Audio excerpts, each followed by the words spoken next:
Welcome everybody, and thank you to Principal Townsend and the staff of Nebinger Elementary for hosting QVNA's first in-person community meeting since February 2020. Thank you. My name is Eleanor Ingersoll, and I serve as president for the Queen Village Neighbors Association. On Saturday night, our neighborhood was besieged by gunfire and bloodshed. But unfortunately, that scene has played out all over the city.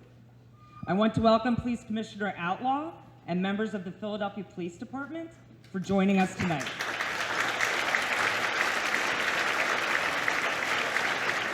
I'd also like to thank District Attorney Krasner for committing to come just last night. We are going to run a civilized meeting, or you will be asked to leave. This meeting belongs to no one person, and I need to make that absolutely clear. This belongs to everybody. I also want to thank Councilman Squilla, who literally has not slept for the last 4 days. Thank you for being here.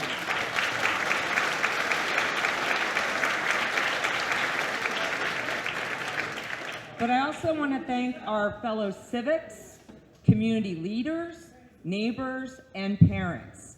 You all love your neighborhoods and you love your city, and none of us wants it to fail. We had 145 submissions before this evening, and questions are still coming up as you signed in tonight. The majority of themes of those surprisingly did not revolve around gun legislation, but instead quality of life issues that many believe are going unenforced, unprosecuted, and inviting bolder illegal acts. Again,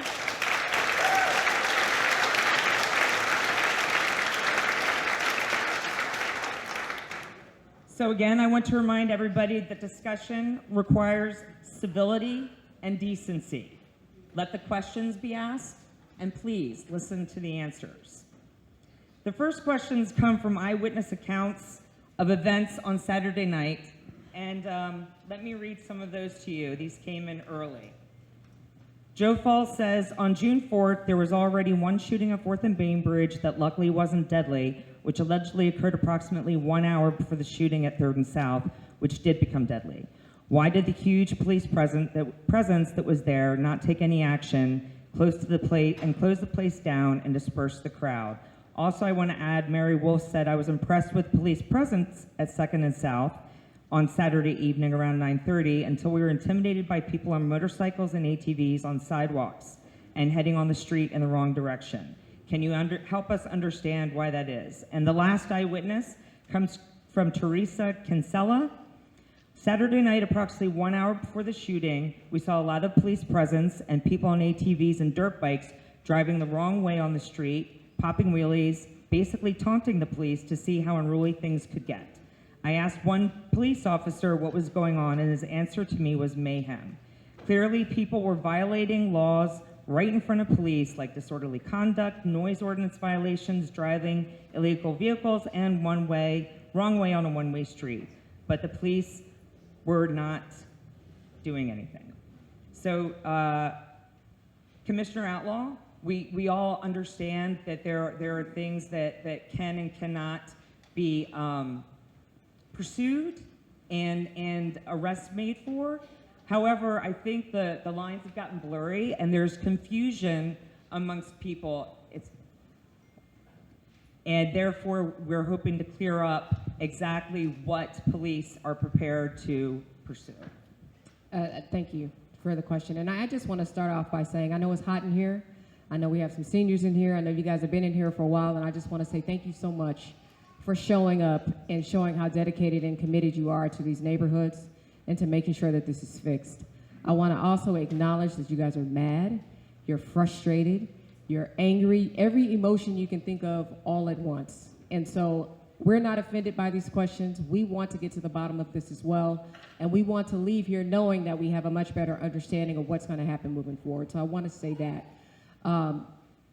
before I turn it over, what's going to happen, we're not going to take up all the time and do introductions, but as I pass the microphone to each of the leadership members up here, I'm going to have them introduce themselves. I am going to turn it off over to DC Dales to give more specifics about specifically what happened on Saturday, but I also want to acknowledge this. We recognize we're not perfect. We recognize that even though if our plan we thought was solid at the time, we always go back and reassess and reevaluate. And we recognize there's some adjustments that needed to be made, which were made immediately that following morning. So all of that to say, this meeting is very important for us to not only hear your feedback. I heard a lot from the merchants yesterday as it relates to addressing quality of life issues before they turn into something that happened on Saturday, and the need for not only more presence, but to ensure that when we are there, we're actively engaging early on to ensure that we don't set a permissive tone, as opposed to the tone where if you come here, you shall not do X, Y, and Z. So I'm going to turn it over to DC Dales really quick. All right, good evening, everyone. Good evening to you, too. Where are you?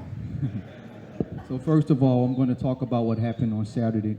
I'm sorry, I'm Deputy Commissioner Dales. I'm the Deputy Commissioner of Patrol Operations, and I've been working in Center City, South Street. I've been a part of South Philadelphia for many years. I was an inspector here. I was the Chief Inspector, which oversaw Rock South, and now I'm the Deputy Commissioner. I do spend a lot of time in Center City and South Street as well, and I've been dealing with a lot of folks in the community in reference to the issues that we're seeing in your neighborhood. So just to let you know, this past Saturday, there was a lot going on with the police department, just to let you know. So we received information. Well, first off, let me back up. We had the Roots concert going on and other events happening within the city. So we took a proactive approach and increased our presence along the South Street corridor, as well as South Broad Street and Center City.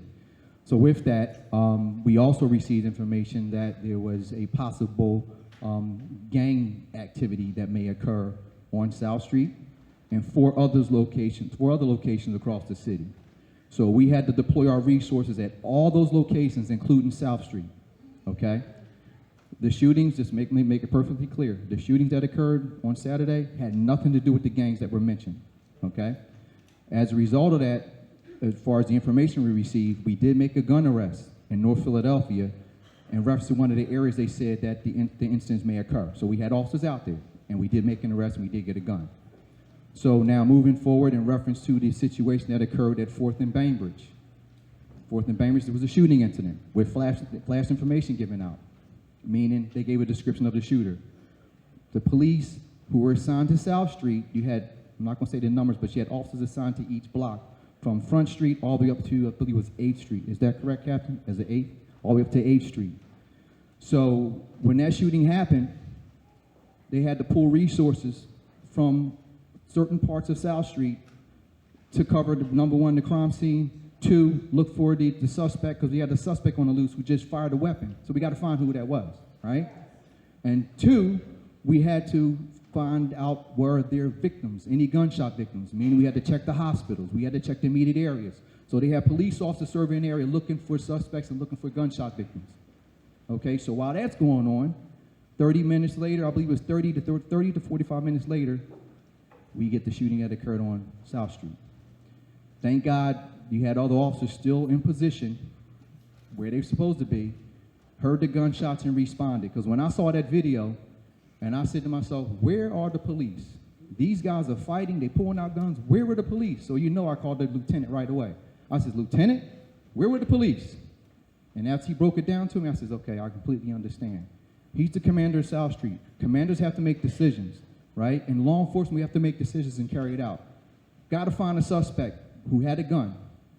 That's why we had to make sure we got to track that person down.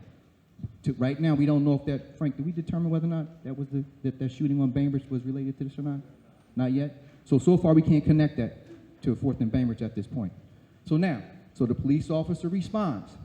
When that officer showed up on the scene, there were two guys on the ground. He didn't know they were involved in the shooting. He didn't know there was another shooter up the street, which that officer could have been shot. Thank God they did not shoot at the police officer at that time. And when I looked at the video, there's certain video that's out there. We pulled cameras, we have evidence. You got police officers ducking left and right. They don't know where the bullets are coming from. They trying to figure out where the gunshots are coming from. And guess what? As police, we can't run away from the gunfire. We have to run to the gunfire. So we had a police officer run to the gunfire, engage with the suspect, an active shooter, shot that individual in the hand. If that officer didn't do that or didn't show up, who knows how many more bodies would have saw that night? How many more people would have died that night, right?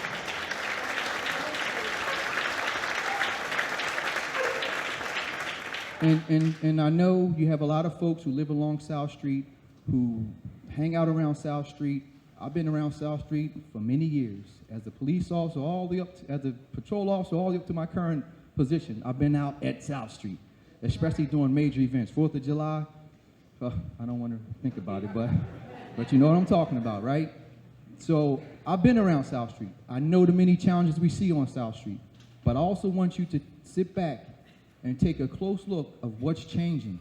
What are we seeing differently now?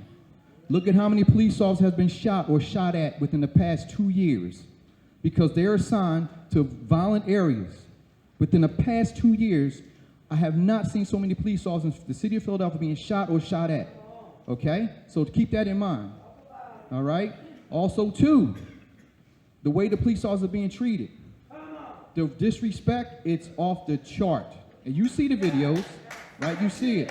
I appreciate it. Matter of fact, after the meeting, you gotta see, I'll give you a get out of jail free card. I like that. I like that. But anyway, yeah. But anyway, it's real.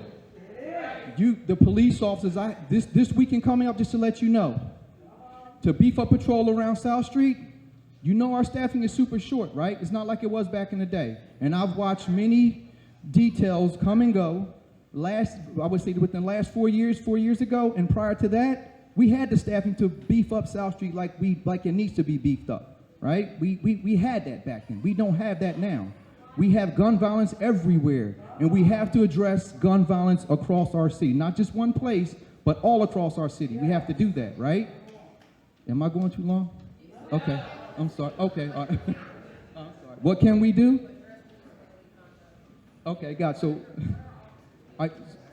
what we're doing now moving forward, I'm sorry, I got a little emotional carried away. What can we do moving forward, right? So what are we going to do moving forward? We're reassessing everything that happened over the past weekend. And any mistakes that we notice, we will make those corrections, okay? We also increasing our presence this weekend. You're going to see horses, you're going to see bikes, you're going to see officers on foot beat, right? Officers in patrol cars, you're going to see special units out there.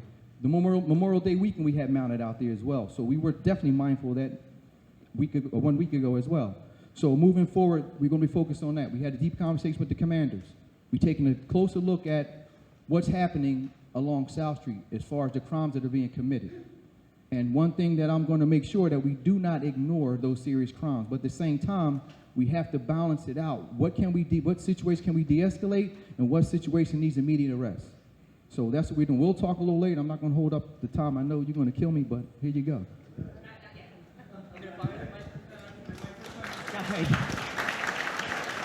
Thank you so much, DC Dales. Again, what I prefaced a lot with people about this is that it's getting back to brass tacks again and understanding what are violations that warrant arrest and what are violations that will be prosecuted. So yes, while gun violence, I think this is going to. Yes, while gun violence is absolutely a top priority, the running theme in a lot of the comments and questions was that quality of life issues have deteriorated to such a point where the envelope is being pushed. So District Attorney Krasner, one of the comments that came in from Julie, she didn't leave a last name, said, I was driving by a police officer while 3 females jumped on my car, she was there that night, jumped on my car, exposed their breasts to my 9-year-old child at 9:30. It was happening while a child biker gang were crowding the road, stopping traffic, causing a nuisance all over the place. I walked back to the scene after finally parking and asked the officer who was there why he allows such. His answer, there's literally nothing we can do about this activity. This is the way the city is now. I explained it's not good enough an answer, and he said we can't arrest for things like this. So the question is, if the majority of the feedback that we received was that this is kind of a foundation that tends to escalate, what will you follow through with on prosecution-wise, even if they're considered quality of life and not gun issues. So, first of all, I do want to thank you all for inviting me to be here. I canceled something else to be here because I thought it was really important to have the opportunity to address you directly. Again, please, it's all of our meetings. Please let the district attorney speak. Thank you. So there may be some of you who can't actually see me very well. So let me stand up so you can see me. So I think it's important, first of all, that you understand that I have some people with me here today who may be of some use to you or your neighbors. Let me introduce them briefly, and I'll go directly to the question. I have with me Melanie Nelson, who is the head of our CARES unit. Melanie Nelson used to run Northwest Victim Services. She was hired into our office where she does victim witness services, specializing in the families of homicide victims. And she is here with her team, and that team includes Dr. DeShonda Williams, who's a peer crisis responder, and Jackie DeShazer. Could you all wave, please? Also, I want you to know that I ran into Allison Sprague, who is here from Southwest Victim Services. She has left brochures. Allison contracts with our office. I've known her for a very long time. She does some wonderful work. And I know that there may be some of you who, even if you are not direct victims of this situation, you have suffered in some way. You have a neighbor who has suffered. I know there are people down here who rushed out to help people who were injured, who were bleeding, to help in other ways. If you need any services from any of them, please do not hesitate to reach out, because I do understand how incredibly painful and traumatic that can be. Now, having said that, let me go to the specifics of the question. I have to say this, I don't think police here are actually being given a break. I think you need to understand the difficulties that they face when they are out there. Police are in a position where realistically, chasing people on motorbikes is incredibly dangerous for the general public. And this has been true for a very long time. When you chase people who are popping wheelies on a motorbike, you run the risk they're going to run up on a sidewalk, they're going to run over a mother with a child, you run the risk that they're going to cause an accident, which may happen. And the same is true with ATVs. It is a difficulty they have. I don't go around arresting people, that's not my job, but I think they deserve a break, and you need to understand that they're up against a tremendous challenge. We have had these discussions. We have talked at length about what is possible. There's even legislation being proposed right now in Harrisburg, which would make it easier to take the bike if it does not have the proper registration and so on, which my office has supported, by the way. But I think you have to understand that as much as I, too, would like to see that activity stop, there are limits to what they're actually able to do in the interest of public safety that goes beyond that particular thing. So the way that it works is the Philadelphia Police Department on its own can issue what are called summary citations. So for a summary offense, and disorderly conduct at its most basic level is a summary offense, or for obstructing the highway, they can issue citations on their own. When they issue those citations, people are not arrested, but they are given a ticket, and then they have to go to court, and my office will prosecute those things. Misdemeanors and felonies are different. When people are charged with misdemeanors and felonies, that follows a process of handcuffs, people being held in custody, bail being set, they get court dates, and then my office processes them. We have a budget that is about 6% of the police budget. We only have about 20 detectives who actually work in our office. The primary activity in terms of arresting people on the street is up to the police commissioner, and I gotta tell you, I think she does a really good job. And I think the police are doing a really good job in very, very difficult times. That is how I feel. So, not only is it not my job to second guess, I won't second guess any of that. When they talk about staffing problems, they have them. So do I. So does the public defender. So does the entire court system. We have them. That's what has happened. But if the point is that you feel that certain offenses should result in arrest and there is not prosecution, well, I'll be very, very direct and specific with you. About the only thing that we don't prosecute, one, is we do not prosecute sex workers because I think they're victims. And number two, we do not prosecute people who possess but do not sell marijuana. Because because it's a waste of resources. I'd rather have it spent on homicides, and the truth is you're going to be able to drive across the bridge to Jersey in a little bit and get it anyway. So, but when it comes to everything else you're talking about disorderly conduct. You're talking about, a woman coming up to the window and doing something vulgar in front of your children. You're talking about people who are deliberately blocking passageways. Those are things that we prosecute, and that we try to do justice with those in every single case. That is what's going on. Now, I know for some of you, the theory is that, if kids are on bicycles, and by the way, I like kids on bicycles, but if kids are on bicycles and those kids are blocking cars and we don't come down on them, next thing they're going to do is kill somebody. Well, I'm not so sure that's true. I think that the reality is, if you look at what actually happened here, and we know a lot about it because the PPD has done a great job investigating what happened. ATF, Alcohol, Tobacco, and Firearms, has done a great job investigating what happened, and my office has been working very closely with them the whole time. What actually happened here is two boxers got into words. There was a third person involved. Two out of these three people. We will be doing follow-up, so please hold yourselves. Two out of these three people had a permit to carry a firearm, and then it became an unfair fight where two people jumped one person before you had absolute mayhem. I'm happy to report to you that with the great assistance of the PPD, a new warrant has been issued for homicide for an additional defendant. We are on our third arrest here of people significantly involved. That person is out of custody, so I'm not going to use their name because they're being apprehended. And I'm actually very optimistic with all the good work that has been done and all the video that's available that the fourth person who is most directly involved, the second one involved in the homicide, will be brought in. But, I have to say that because I totally understand your frustration. I understand that there is fear. I get all of that. But it does not do any good to blame the police for things that they cannot do. And the fact is that my office pursues cases after police make arrests or after they fill out summary citations, and then we handle those cases accordingly.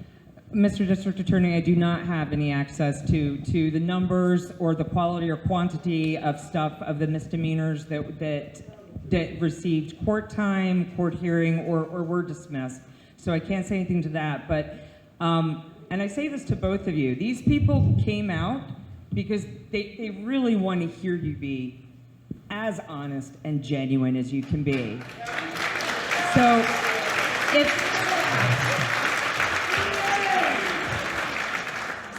I ask you honestly, if there were things that would have been dismissed before, and if there is credibility in the escalation that happened on South Street, starting probably as early as 6 or 7 o'clock at night, these actions, these misdemeanors, these quality of life issues that seem to escalate, does it change your mind about what you might pursue more in court for these misdemeanors? Well, as I said, the only things we do not pursue are possession of marijuana and prostitution. We'll that take is actually questions. true. We'll take questions. Please let him, please, let's remain civil. Thank you. Is there anything that has happened in recent events, either this weekend or as early as a year ago, that has changed any of your approaches, that you can tell people, based on what you're seeing in your city, you might have tweaked an approach or a process for doing something? That question's for me or for both of you? For you, yes. Well, I think it is fair to say that we do not believe that what we're doing is perfect. We believe that we make mistakes every day. We reevaluate our policies all the time. We should. That is the obligation that we owe to people. We have all been up against the reality that courts were closed for the first time in 100 years for almost 2 years, for about 90% of what happened. And it has placed a tremendous burden. I mean, for example, we have just had a number of successful verdicts in murder cases and shooting cases, but some of those verdicts are coming 4 years after the incident because the courts have not had any jury trials for the vast majority of more than 2 years. That's the reality. There's a certain amount that we cannot do about that, but I can tell you that we work all the time to make modifications. You know, I'll just give you an example. We brought in a number of people, or reassigned a number of people to act as full-time coaches and mentors for some of our attorneys, because even though we had some attorneys who were in the office for 5 years, when you shut down the courts for 2 years, you don't have 5 years of experience, you have 3. So in response to things that we heard from some of the attorneys in the office, we went ahead and did that. But those are the kinds of things that we try to do all the time. We try to reorganize the organization. We try to improve communications. I think there are some things we've done with the police department that have been very successful, and I can get into it if you want me to, but I also don't want to talk all night. I understand there are a lot of questions. Then the question I'll put to both of you is, historically in the past, there have been times of very solid partnership between the DA's, the mayor's office, and the police department. So are there any programs that you can explain that where you're working collaboratively to stem the tide of what is besieging our entire city?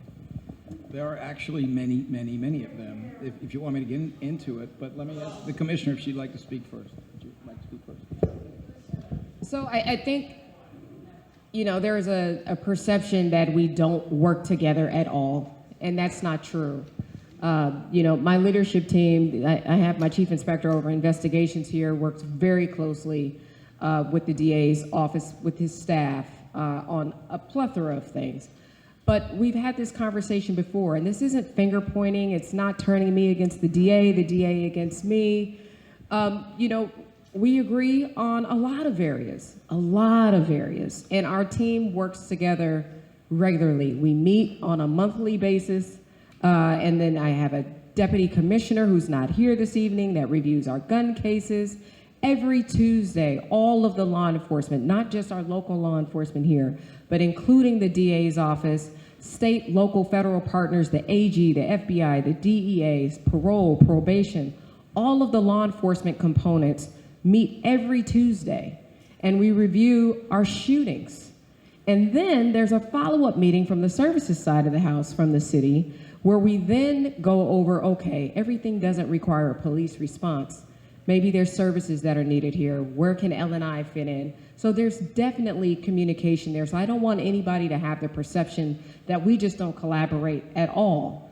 But we also recognize that what we're talking about here is that we want quality of life issues addressed. And so what I hear you saying is, as I'm leaving this room and telling you what we are going to do, we will be enforcing the quality of life issues when we can. Now don't forget, officer safety is also an issue. And we have crowd sizes, you know, what we had last Saturday, what we might be able to do back in the day, sending one officer in, we might not be able to do that because of what DC Dell said. If we know we're dealing with somebody that's drunk and there's guns involved, we might have to wait for another couple officers to go in and make that interaction. But all of that to say, we're both hearing from you that you want quality of life issues enforced. And so we're walking back and we're telling our folks down to the lowest levels, when you come out here and work this weekend, here's what we expect you to do. We don't want you huddling over here. We want you actively paying attention. We want you spread out amongst the blocks. We want you to be actively engaged because that's what we hear. And if we need to make an arrest, because again, we still have the civil violation notice where when we do, it's a summary citation, that releases the person back into the crowd. It doesn't mean that we remove them. But if there's another violation of that, then we can take them into physical custody and they're removed from the situation. But we're both here and we're listening. And so that means when I present this case, Mr.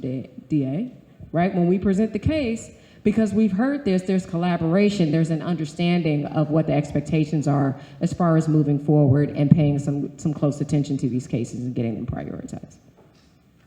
And to that note, can I just ask, is there a chance that there'll be changes such as beat cops, beat walks again? Are there any plans in the works for tweaking what the neighborhood might see, or any neighborhood on a regular basis? Yeah, so, you know, we've been doing that. But again, you know, you've heard us mention staffing. I don't say that to scare people. I don't I don't want to instill fear, but it's the reality. There's been a lot of comparisons of what used to happen back in 2003 or even 2 years ago or 7 years ago. We don't have the numbers that we had then, folks. We just don't.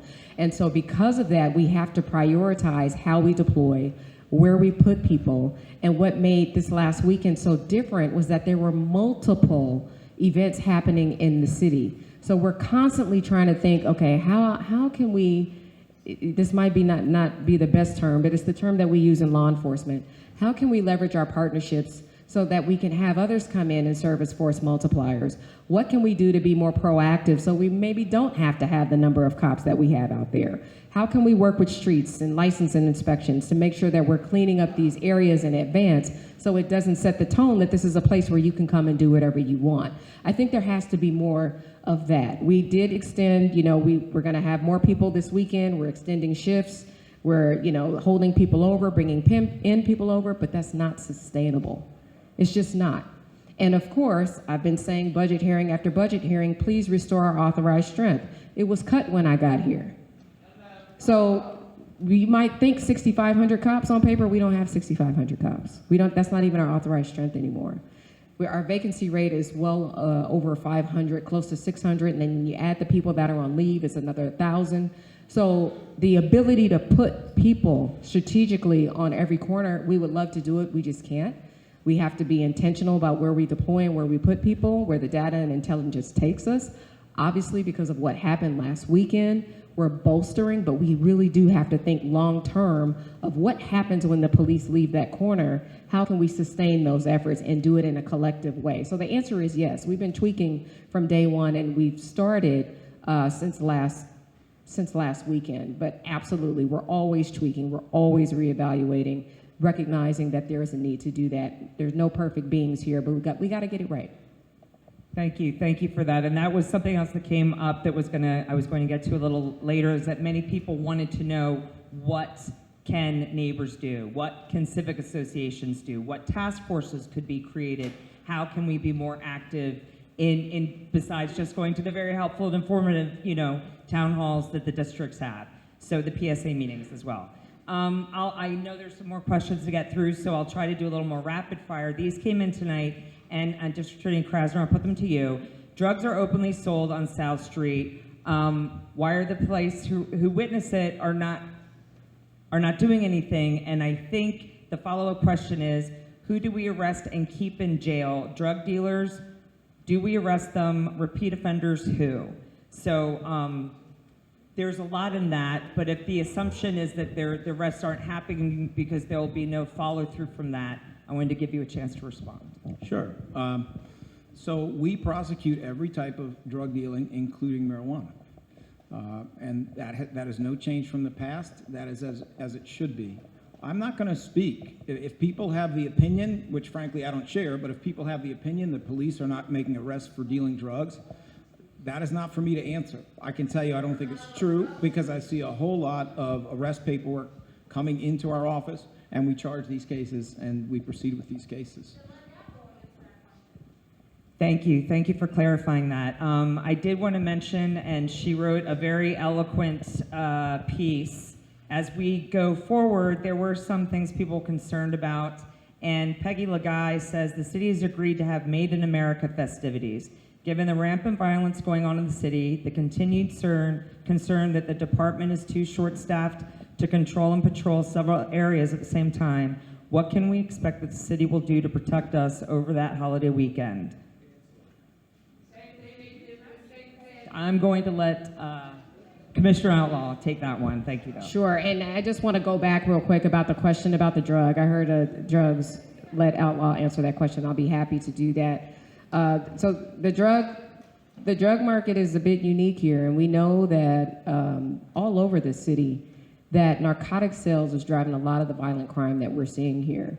There's a lot of long-term investigations going on that you guys won't see, but we're talking about corners and territory. And as quickly as we clear out, that's why we're talking about sustainability, as quickly as we clear these corners, someone moves right in.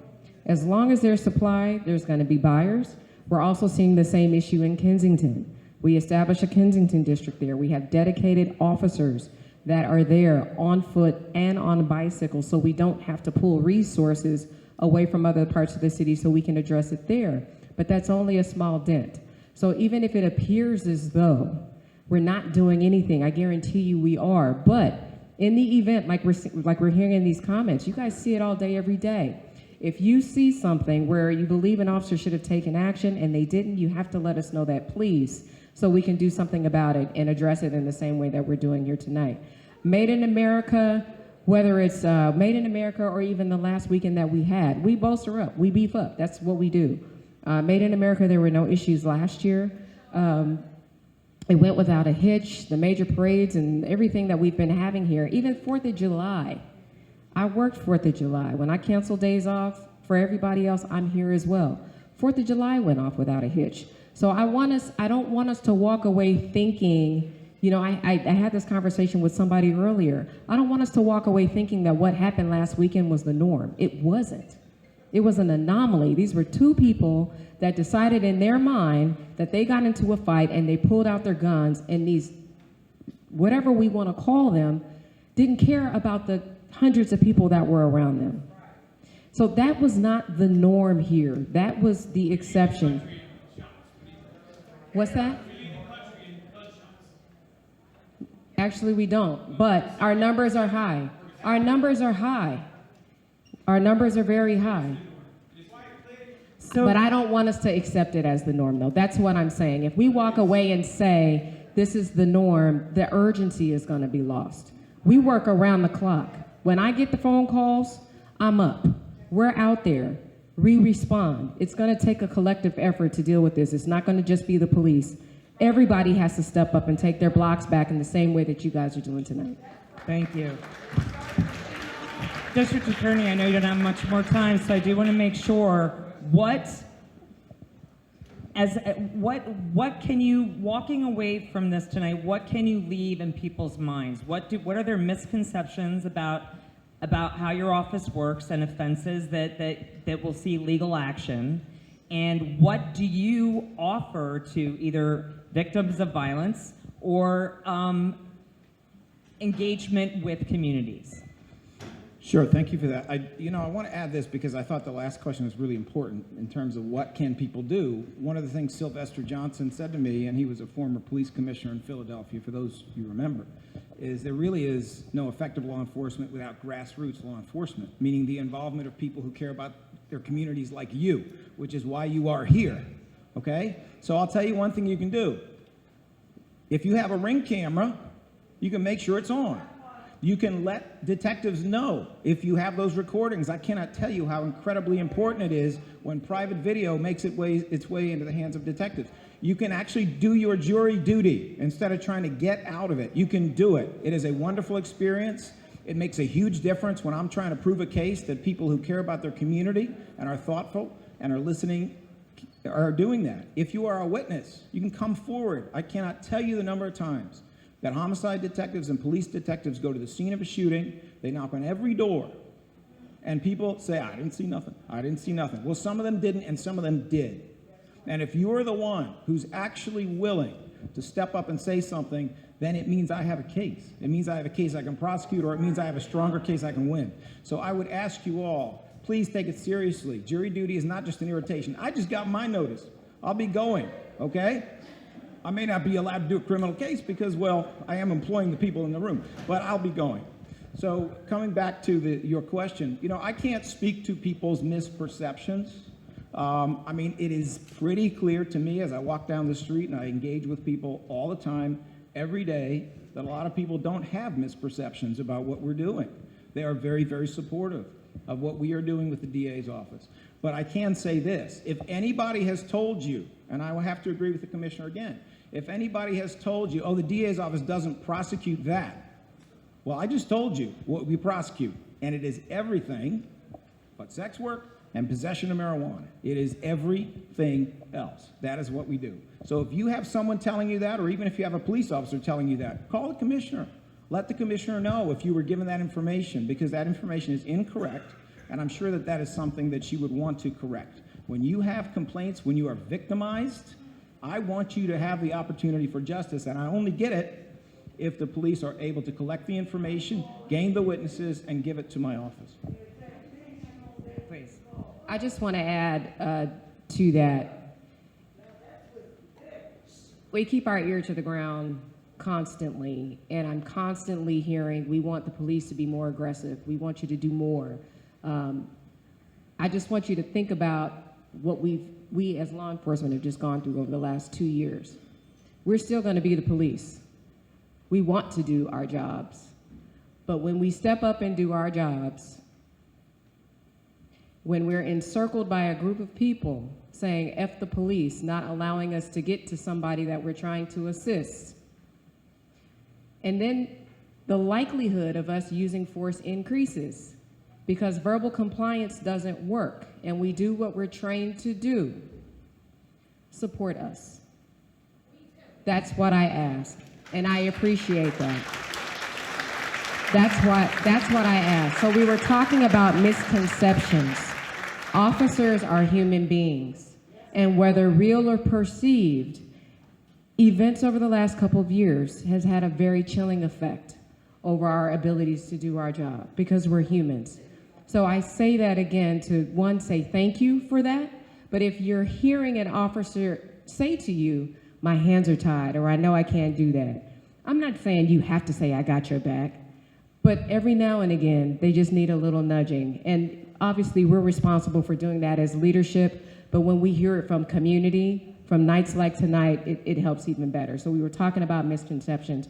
I think all across the board, there's a lot of question about what can the police do, what can the police not do, or whatever. We're here to do our jobs. And we want to support you in the best way that we can. We just don't want to be left hanging when we do it. That's all. That's very rare.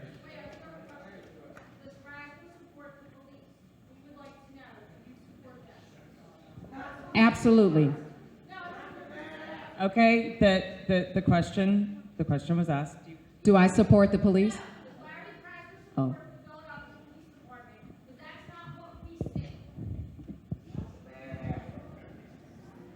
So, I'm happy to answer the question. If this is how you want to proceed, I'll do it. So the question is, does Larry Krasner support the police? And the answer is, I support anyone, police or civilian, who does the right thing, who follows the law, who respects people's constitutional rights. That is what I support. So that means two things. It means that when Detective Nordo, a homicide detective some years ago, who was not on this watch, rapes people, he's held accountable like he just was. Okay. All right.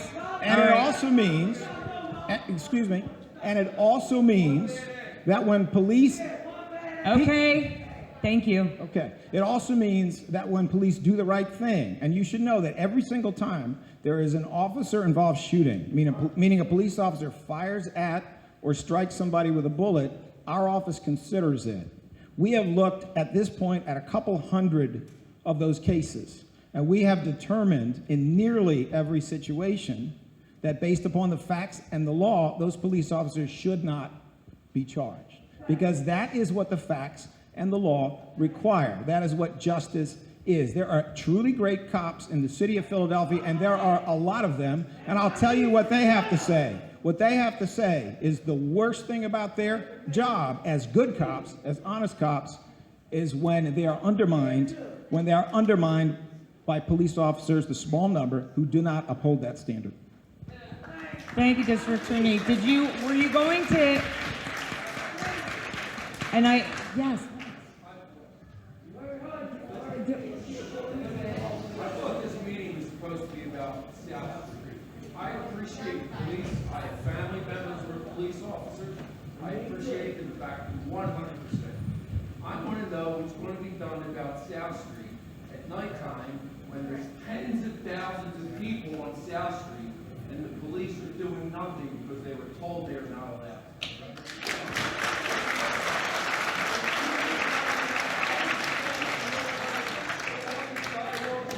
Can't chase them because they're going to run up on the sidewalk. They're on the sidewalk. It's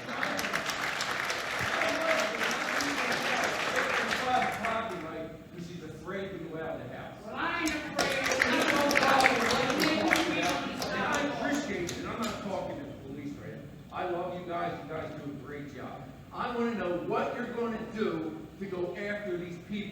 that are committing complete lawlessness every night on South Street.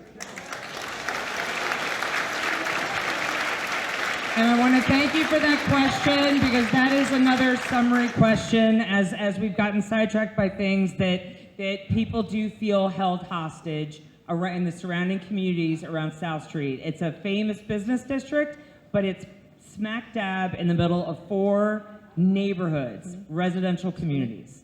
So it bears answering. Yeah, so again, I don't want to keep taking up the time, and I don't want to seem like I'm going down another rabbit hole. Our officers are not told that. But that's why I said there's still a very human reaction to everything that we've been experiencing, and they may feel that way. I literally, as recently as this past weekend, because we're hearing more and more of this, officers saying that their hands are tied, or they can't do this, or they can't do that. We are making it very clear. My direction has been that your job is to not only be present, but to enforce the laws and to get ahead of it before before something else happens. That's the clear direction from the top. And what we've been hearing over the last several days is that there's a gap somewhere. And we have to do better to make sure that the line level officers are hearing that they're supported, not just from you all, but from us. From us. I can't speak for anybody else. But they're supported from the leadership of the police department. Now, I do want to address lawlessness. I want to address the term lawlessness because I've heard that before. Our officers have been put in some untenable situations sometimes when we're asked to respond to an incident where it may be perceived as though a crime has occurred, but there's no crime. And we have to figure out what to do with it. It may be something that, a resident or someone in the area feels uncomfortable about, but there's really not really anything there. It's a gray area. I'm understanding that that happens a lot as well. But then, when we do have something, my expectation, this leadership team's expectation is when they get called to something that they do something about it and not tell you that they can't do anything. That's not the type of service that I'm expecting to provide to you. But I'm hearing that the reality is that that's not what that is. So that's why, again, we say after last Saturday, we're hearing everything that you're saying. Adjustments have been made. When we're meeting with them before they go out on the street, the leadership of South Street is behind me. I don't want to speak for them, but it's been made very clear what the marching orders are. I really don't want to hear that officers are saying this yet again. I'm hoping that all of this is cleared up and we can continue to move forward. We know we have your support. You've heard from the DA that when we make arrests on South Street, that something will be done about it. So I want to leave here knowing that we're all on the same page with this. You heard from us that we're bolstered, our numbers there. We don't want to be outnumbered again, but again, we can only do what we can with what we have. So when you guys see what you see, please continue to let us know. If something is off or we're not doing something right, let your leadership know. But there's an assumption, when I walked into this, our meeting yesterday, and I'm hearing about quality of life issues or the low-hanging fruit, my question was, and if I'm making this up, let me know, is this new? And you're shaking your head no. Exactly. And my follow-up to that was, well, what have we been doing about it? So, and that's what we're hearing from you. And I appreciate that. We'll do better. We'll do better. So it's safe to say that this weekend or any weekend going forward, the manpower will be there to control and issue citations or arrests, and it will be sent on to the district attorney's office, and you will realize that some of these potentially repeat offenders are what the disturbances on South Street. From my end, I can't promise you that these numbers that we're maintaining over these, from last weekend and the next weekend, that we'll be able to maintain that. What I'm saying is when we know that there's events or we anticipate larger crowds, we're going to do everything that we can to have the manpower. But even if we don't have the same numbers, the direction given to the officers have been made very clear what they're expected to do. You've made it very clear. You may see them, but things are happening in front of them, and you believe that nothing is happening. We want to fix that. Well, to follow that, Mary Kelly asked, what technology will be used to know when large groups are gathering so the proactive measures can be taken? So whether that's social media, I've heard talk of drones. Can you clarify any of that? Yeah, so DC Dales, I'll turn it over to you. I also want to say when we talk about how the landscape has been changing, social media drives everything nowadays. And, we've assigned analysts specifically to pay attention to social media, but it's a challenge to be the social media police. I'll be honest with you there. Air support is very important for us. It's a very important resource. But go ahead. You want to? You pretty much covered it, Commissioner. We will focus on social media, which like we always do, as well as our aviation unit to assist. They'll be our eyes in the sky.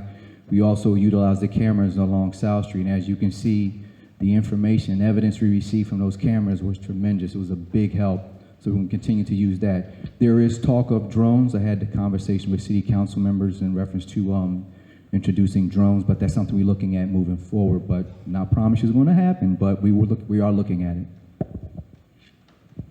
All right, I just got to say something for the commissioner, and I've never said it before, but I think it's important for you to know. I think it says a lot about what she's trying to do. The internal rules of the police department are what they call directives. These are not laws, but these are how the commissioner wants things to be carried out. And one of the things that my police officer friends have indicated to me is that recently they've started to see a lot of modified directives. What that means is that as the commissioner has settled in, she has seen things she wants to change, and she's changing them.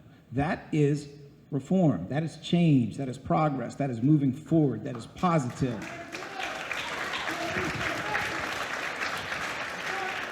And I appreciate that. I really do. So I also want to say that this from Mary Purcell had a question for you, Commissioner. But first and foremost, I would like to thank the sharpshooting officer who neutralized one of the shooters while taking care to neither kill nor harm any bystanders. So I want to admit that as well.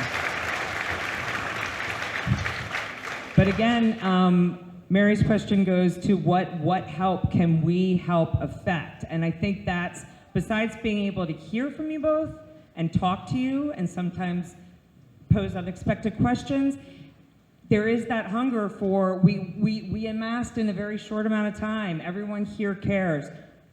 If there's a way to be innovative and take advantage of the brain power, the connectedness, the partnerships in this room alone, we want to bring that to bear. I don't know what form that takes. I don't know what task force or whatever, but to say that again, taking advantage of the people that love this city and want to do everything they can for it is one of the best options you have right now. So I think I hit on it earlier. The support is extremely important, and it's not like I'm coming here, begging and saying, please support us, please support us. It's absolutely your choice, but it makes a difference. It makes a difference when you tell us what you want, but you also say it publicly. And it lets people know that we're not just doing what we're doing on South Street or anywhere, Green Village, wherever it is. We're not just doing it because the police decided to do it. We're providing the services to you that you asked for, and you want this. Because trust me, there's always going to be someone over here saying you're only stepping up your patrols over here because it's South Street, or you're only doing it because of this, or right? So I think, again, the more people that speak out, not only just letting us know what you need, but also expressing that publicly, I think it makes it very helpful for us. You guys have been great, and I appreciate the honesty and the openness. So, I do have one tough question to ask, and I don't mean to interrupt you, but the one question that came in from Juan Poe today at 4th and South, he was curious about resources for businesses, such as like lockdown drills and those protocols, which is...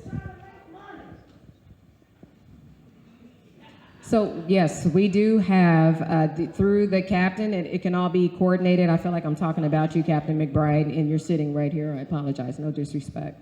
But all of that can be coordinated through the captain, we've even done active shooter drills, you name it. And through our DIVIC, we have a liaison there. I think communication is key. One of the shortfalls that we realized happened, Sunday? When the city put something out making a recommendation for businesses to close at 8, it wasn't required. So when those businesses that chose to stay open did, and we blocked off the streets to vehicular traffic, those DoorDash and Grubhub folks weren't able to get in there, and the businesses lost money because the orders were canceled. So I think there's opportunity there for when we do take action like that to strengthen the communication to ensure that the merchants aren't detrimentally hurt as well. So I think the commissioners covered a lot of it. I did mention some things that I thought, you know, on sort of a grassroots law enforcement basis could be done, like doing your jury duty and stepping up if you're a witness, providing videos, things of that sort. I understand what an interesting and complex place Queen Village has become. I understand that you may not all agree on every single thing, but the fact that you are here together and you are united in many ways is a really good thing. So let me tell you a couple more things you could do. Youth aid panel. The youth aid panel is something you can talk to G. Lamar Stewart, who's our chief of community outreach. He's also a pastor. He's also a police officer over here. But the bottom line is when kids start to get in trouble, but the trouble's not too bad, there are volunteers all over the city who work with them to mentor them, to get them on the right track, to steer them away from the stupid. That is really important. It's really effective. It's been around for 30 years. Another thing that I'm going to ask you to consider is if there are some of you who feel like you do not want Queen Village, you do not want South Street to be forever marked as, and remember, just for this is a terrible event that will never be forgotten. But if you don't want it to be marked just for this, then we should be talking about an event, and in the near future, that is an anti-violence event, that is constructive, that involves youth, and that is a way to take back the street, to take back the neighborhood. And we would love to be, we can be in the background, but we would love to work with you to facilitate it. I'm sure that the police department would also love to work with you to facilitate that. The sooner the better, honestly, so that it doesn't set in like concrete, that this is what this place is. There's a heck of a lot of really good young people in this city. They want constructive outlets. We can collectively try to give them something that will take back what happened, at least in small part. Thank you so much. And I know everybody has been here long. If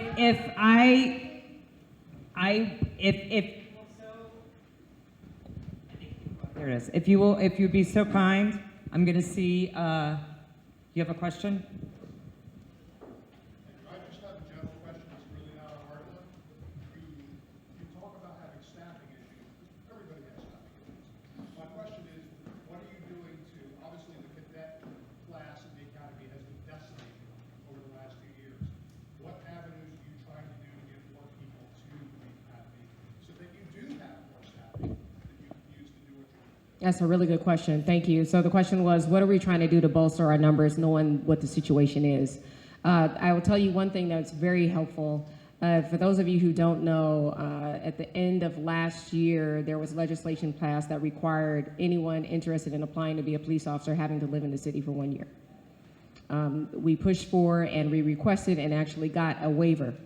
So that's very helpful, so that we can now be not only more competitive in the area, but just nationally and statewide. Also, one of the few things that I have control over, and I had to get it authorized from Civil Service Board, was lowering the age requirement, and that's something that I just recently did. So now, anybody applying to become a police officer, you have to be, technically it's 20.3 by the time you apply, meaning by the time you graduate from the academy, you're 21 years of age. That makes it better for us for a couple of reasons. Our explorers didn't know what to do when they aged out of being an explorer and having to wait until they were 22 years old. So that helps us in being able to maintain our pipeline and retain the investment that we made in these young people that are from the community. So that's the first thing. And then the second thing, it makes us more competitive because even the state police, you have to be 22. Other things we're looking into as far as we asked budget-wise, I don't know if we'll get it, we asked for more money for marketing because we don't have a marketing budget. The vast majority of our budget goes to personnel costs. And then the salary savings that we have from the numbers that the bodies we don't have, we've been using in overtime to man things like this, right? So there's that. We asked for more money for marketing. We're also working with the YMCA and some other fitness clubs in the area to help us get our candidates through our process because we were losing them at the physical ability or physical agility test.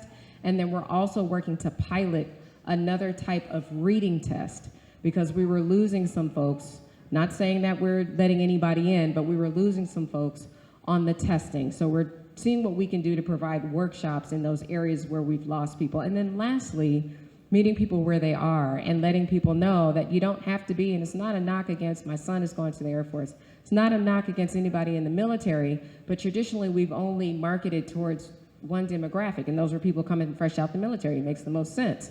But we also want teachers and people with lived experience and second careers and all those things. So being really intentional about how we present ourselves so we can attract the diversity that we're trying to retain. Thank you very much for that. If I can be promised a civil question. Your Honor, my question is, with all due respect to Commissioner Outlaw and Krasner, I live on South Street, I'm a lifelong resident of Queen Village, Bella Vista, and Washington Square. For decades, we've had ebbs and flows in criminal activity and the types of events that have happened this past week. The focus, I think, needs to be, obviously there are bigger issues that need to be addressed by nationally, by our city government, by council. There are only certain things that the police and the DA's office can do. But as a lifelong resident, many people in this area, in this room are today, we know that South Street has a pattern of, from Memorial Day to Labor Day, from 10 p.m. till 2 a.m., on Friday, Saturday, and Sunday. That is a limited time, and do not tell me otherwise. Since I've walked the streets, I've worked in businesses, the leaders that of our area who know me from South Street Head House District, Councilman's office, we have to watch that window of time. We walk in that street at 12 o'clock on a Tuesday, 2:30 in the afternoon on Sunday. This is a beautiful area. These are beautiful neighborhoods. That is a street that is not out of control at any time, but 10 p.m. you call a little earlier, you call a little later. Tactically, the Temple's group has tried their best to try to manage that window of time with the resources they have. But that's really where our problem lies. And the escalation and the pervasiveness attitude that we allow as it escalates into that window is what needs to be addressed. Everything you've discussed about longer-term issues, the DA's office's capabilities, the staffing issues, tactically, we need that addressed, that window of time. If you were to eliminate the activities that happen in those 12 hours, 4 hours on Friday, 4 hours on Saturday, 4 hours on Sunday, I guarantee you 90% of the issues that we deal with are spillover effects into the neighborhoods that happen directly on South Street, that are with the nuisance businesses that aren't prosecuted for their nuisance activity.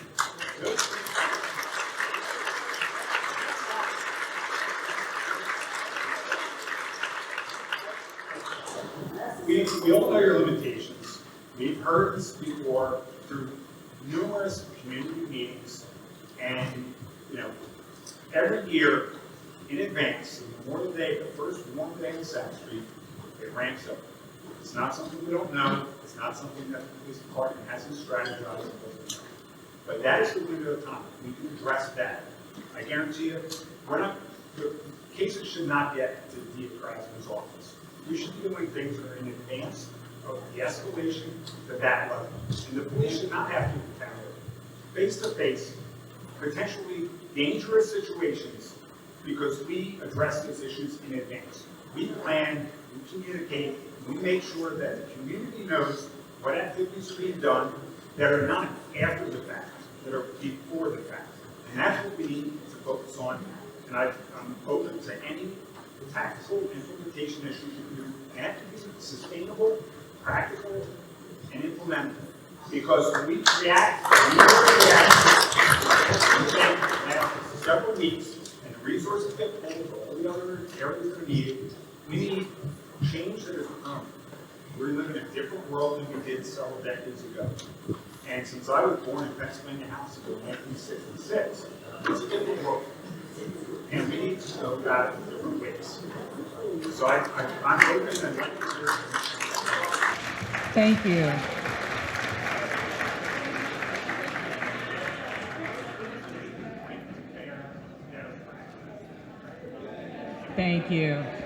Thank you. Thank you very much for that comment. I do have to say to Mike Harris, head of South Street Head House District, he did work very closely pre-pandemic where towing of cars, trash cuts coming through, making it, trying to curtail the tailgating that goes on, but that is more of the collaborative partnerships that we can do in the future. So as you pointed out, not everything has to be a crisis situation for police to face.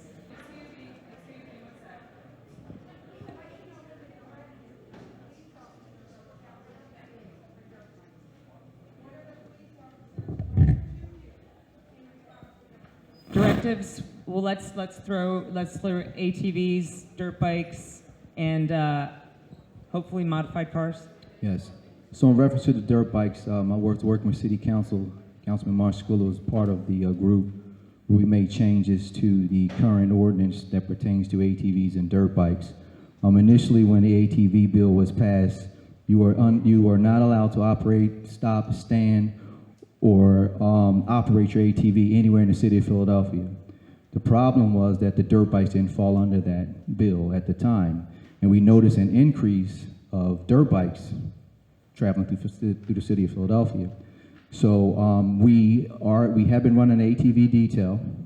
As a matter of fact, the night of the shooting, we had to use resources to run an ATV detail that same night, just to let you know. So we were doing that as well. So we were able to confiscate 20 ATVs, a combination of ATVs and dirt bikes over the weekend. The weekend prior to that, we confiscated about 19 ATVs. So we are still enforcing it.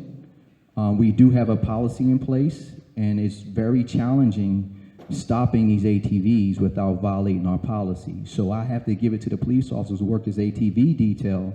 They are very skilled at what they do. They're able to get these ATVs without violating our policy. So it's not that easy. So we are going to continue to run the ATV detail throughout the summer. There are going to be times when we may not be able to run the detail because of certain events that may be happening throughout the city, such as the 4th of July, Made in America. However, we have another plan in place in lieu of the ATV detail to address the issues. And we've been running this detail since January. And Chief Inspector Kelly, him and his crew, Lieutenant Kelly here. I'm not going to put you on the spot. Where are you? You here? I'm not going to have you speak. Where you at? Raise your hand. Lieutenant Kelly. All right, he's in the back. There you go.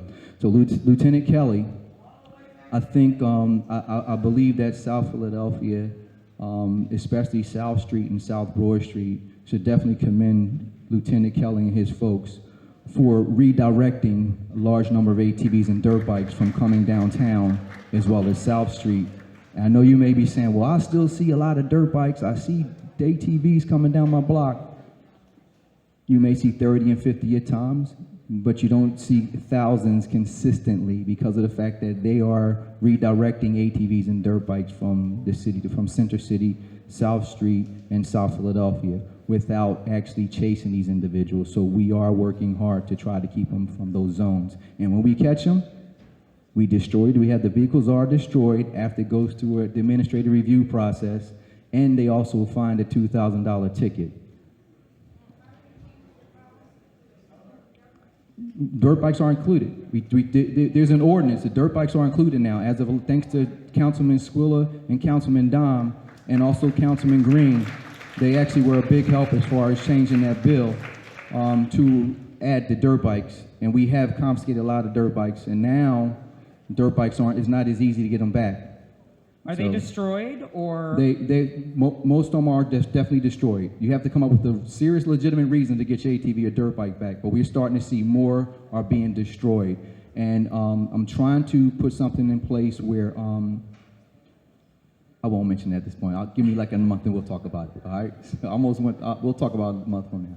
Well, I know there are more questions, and I do have to defer because it did start late. It is very hot. But we were. Is there a curfew in Philadelphia? I think the curfew question is. You want to talk about the curfew for juveniles? Juveniles. I hear you.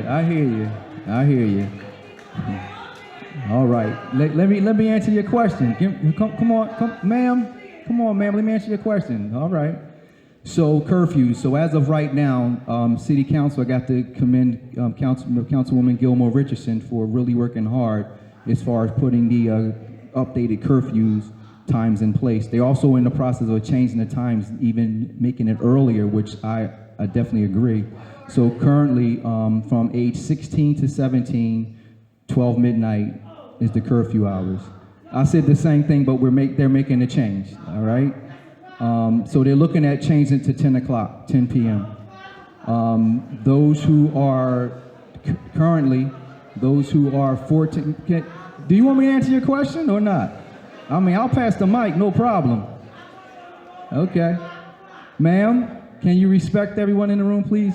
Thank you. I'm gonna have to give her a curfew. Calm down now.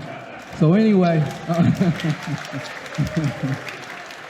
all right, so again, currently 16 to 17, 12 midnight, 14 to 15, 10 o'clock. 13 and under, 9:30. City Council currently making that change. They're going to make it from age 14 to 17, 10 p.m. I'm not speaking for them, but they're in the process. But we're working with them. So I'm sorry. And 10 p.m. and 13 and under is going to be 9:30. Right?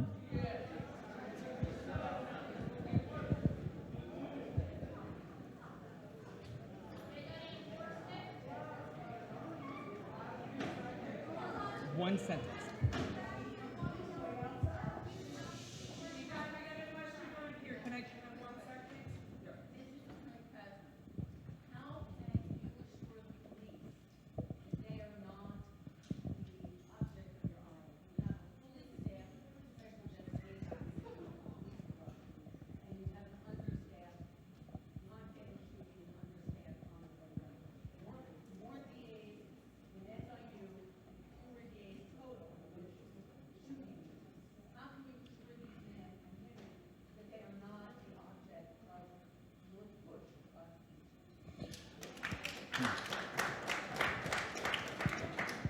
So for those of you who do not know Attorney Susan Burt, this is Attorney Susan Burt. Nice to see you, a defense attorney.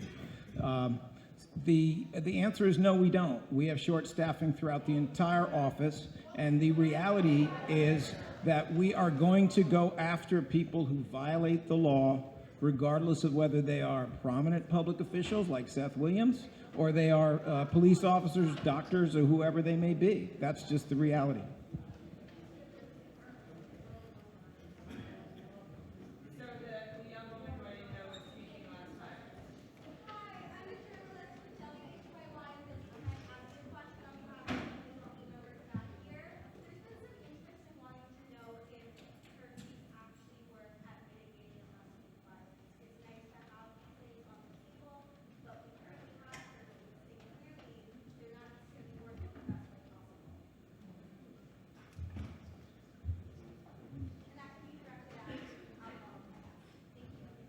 I mean, I'm not a social scientist, and I don't mean to be I'm not saying that to be flippant, right? So I don't know if I have the right answer for you because I would just be speculating. At this point, we need as many tools as possible in our tool belt to address what we're seeing. And if a curfew through legal means is something that's going to help us address the issues that we're seeing with the young people that we're seeing out here, that's something that we obviously have to utilize. The opening of the resource centers, I think, is extremely helpful for us in that we're not just taking them off the street and bringing them home, we're taking them off the street and bringing them to resource centers to connect them with services if needed, but then also if there's an adult or a caregiver responsible for them, we're connecting with them to say, hey, do you know what your young person was doing? So while I don't have an answer as to whether or not curfew centers are impactful or effective, I can definitely say at this point we shouldn't be taking away tools from our tool belts. We need everything that we can utilize within legal means to help us address these issues.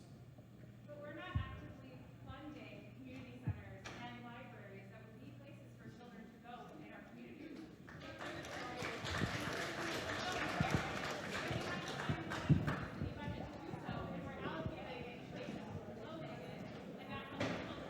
So may I address your concern, because I think it is a fair concern, but I also don't think it's on the police commissioner to handle funding. I do want to recognize that we have two members of council who were concerned enough to be here and to help organize this. We have Councilmember Helen Gim, and of course, Councilmember Mark Squilla sitting in the second row, which I think is, I think it's just one more indication of how much they care and how much they want to hear what you have to say. Yes, you're right. It helps when you have open rec centers, when you have open swimming pools, when you have summer camp, when you have summer job programs. It helps when there's real money that is invested in prevention in a country and in a city that have not been great at investing in prevention. They have invested in other things that, frankly, are not working. I think your concern is legitimate. There are other council members who are not here. There are other community groups not here who have done things like call for $100 million to be put into prevention. And the truth is that has not happened. So I think you raise a very important issue, and it's an echo of another point that was made, which is we've already lost by the time someone's getting arrested and the case is being prosecuted. The place where you win is if the crime never occurs in the first place, and we have to do what so many other places have done successfully, including Los Angeles, including places in the United States, portions of Chicago that have had tremendous success with this. We have to invest in stuff that actually works, and that includes prevention as well as effective and modern law enforcement.